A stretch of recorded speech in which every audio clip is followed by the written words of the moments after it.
House Democratic leader Nancy Pelosi says she has overwhelming support among fellow Democrats to become the next House Speaker and says, "I intend to win the speakership with Democratic votes." Pelosi said she thinks she's the best person for the job and that any Democrat who disagrees should run against her. Disgruntled Democrats claim they have 17 names on a letter opposing Pelosi's leadership. They say those signing are pledging to vote against the 78-year-old Californian when the full chamber elects the next speaker on Jan. 3. Pelosi is dismissing that challenge, and she asked reporters Thursday, "Have you seen the letter?" She spoke as Democrats seeking to block Pelosi argued that it is time to give younger Democrats a chance to rise to high-level posts. A group of restive House Democrats vowed Wednesday to produce enough votes to block her from becoming the House's new speaker. The disgruntled Democrats have claimed they have 17 names on a letter opposing Pelosi's leadership, promising to air the document soon. They say those signing on are pledging to vote against the Californian when the full chamber elects the next speaker on Jan. 3.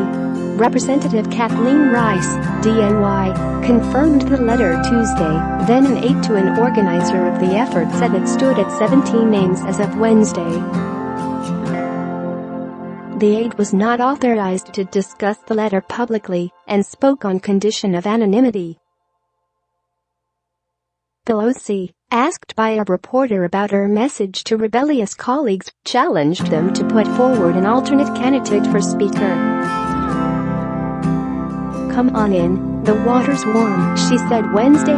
Democrats seeking to block Pelosi argue it's time to give younger Democrats a chance to rise to high-level posts.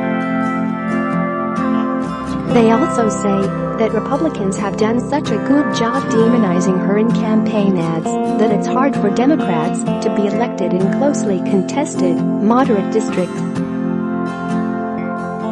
No challenger to Pelosi has emerged, but the group agitating for changes at the top of party leadership says there would be plenty of candidates should her bid be derailed. "The first step is showing that she cannot get to 218, and then I believe the challengers will emerge," Rice told reporters. She said that would make new members feel more comfortable, that they're not just taking a no vote, just to take a no vote.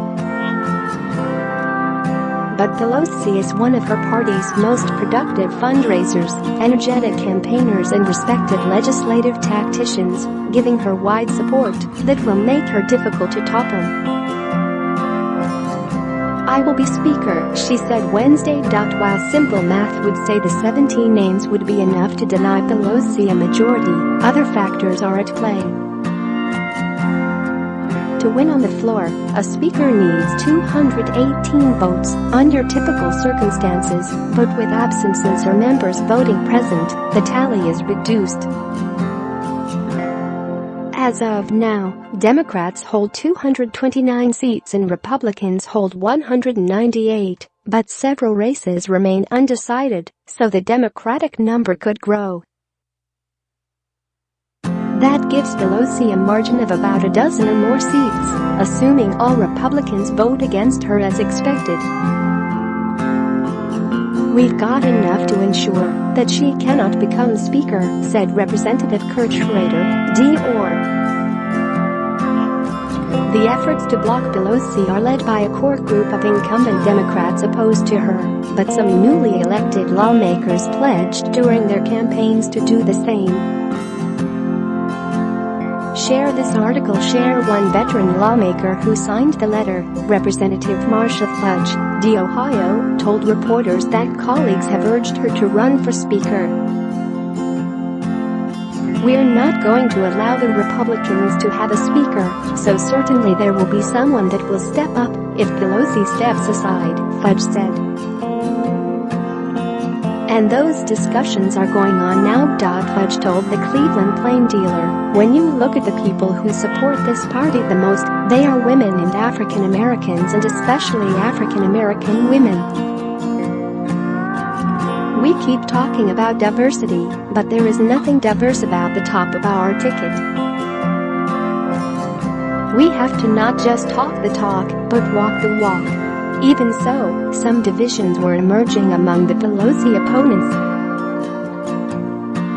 Representative Ed Perlmutter, D. Colorado, a leader of the group, told reporters that keeping Pelosi as speaker but making other changes in the party's leadership was a possibility.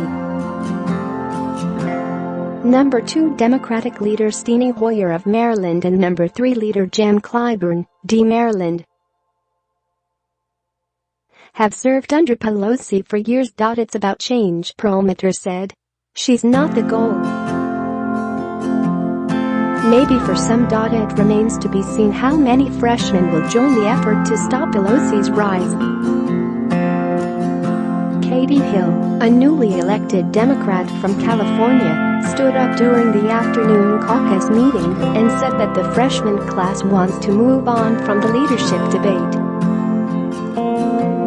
She said after the meeting that she expects to vote for Pelosi and said she didn't oppose Pelosi during her campaign.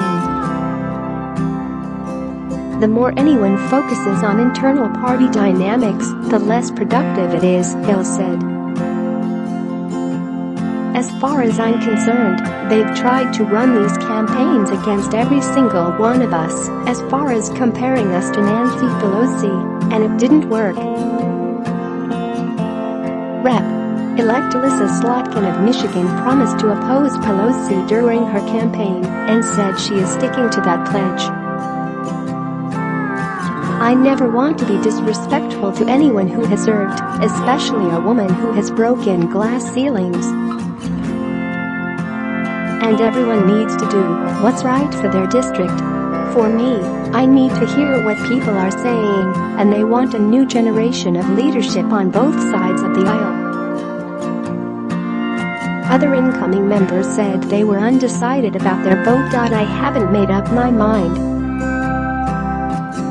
I have nothing more to say about it, said Rep.Elect Lauren Underwood of Illinois. Josh Harder, an incoming Democrat from California who defeated Republican Representative Jeff Denham, said he's keeping an open mind and trying to listen to everybody. We're looking to actually accomplish things so we can go back and win re-elections in these tough seats, Harder said. And the way we do that is by helping people, and I think we are looking for a Democratic leadership that's actually going to do something. Pelosi has been Democratic leader since 2003 and was Speaker, the first woman to hold the job when Democrats had the House majority from 2007 through 2010. Hoyer has been number 2 House Democrat since 2003, while Clyburn has been number 3 since 2007. All are in their late 70s. Pelosi is lobbying hard, meeting with individuals and groups of Democrats, and getting boosts from outside allies. On Wednesday morning alone, her office released letters of support from the Communications Workers of America and United Steelworkers, 2 labor groups, and Rep.A. Donald McEachin, D. Virginia, a Black Caucus member. There is little doubt Pelosi will win a majority of votes when Democrats meet privately after Thanksgiving to select their nominee for Speaker.